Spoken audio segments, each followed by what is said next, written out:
Mort d'un notaire de province par Richard Witschak, lu par Virginie Agneret. Voilà, c'est fini.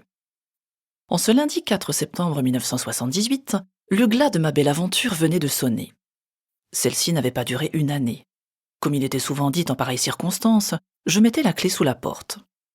L'affaire n'avait jamais été rentable. Elle avait même failli avoir raison de mes économies. Dommage, j'avais des idées à défendre, une conception originale de pratiquer mon métier.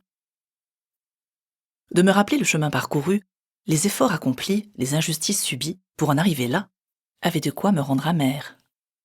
Je repensais à la phrase d'un enseignant qui m'avait dit un jour « Tout le mal que je te souhaite, c'est de réussir ». Apparemment, du mal, ce brave homme ne devait pas m'en vouloir beaucoup pour que les clés de la réussite ne soient pas au fond de ma poche. Dans pareilles circonstances, d'autres invoqueraient le mauvais sort ou la malchance pour justifier cet insuccès. Certains avanceraient des arguments particuliers pour écarter la responsabilité individuelle. Quant à ceux qui seraient animés de mauvaise foi, ils affirmeraient sans détour que l'inévitable faux pas mettait en scène la fatalité dont l'intention malfaisante était de nous faire trébucher. Mais pour ma part, j'étais assez lucide pour ne pas me raccrocher à de tels prétextes.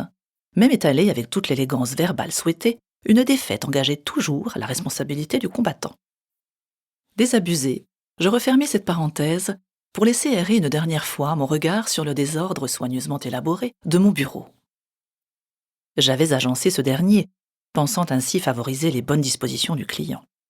Mais au fond, avec l'œil de la lucidité, ce lieu de travail n'était rien de plus qu'un décor théâtral en forme de cliché. Un ultime tour d'horizon, censé dénicher un oubli qui s'impatienterait dans son coin, puis je me dirigeais avec résignation vers la sortie. En quelques pas, j'allais sceller le tombeau de mes chimères, conscient du caractère improbable de la renaissance du phénix.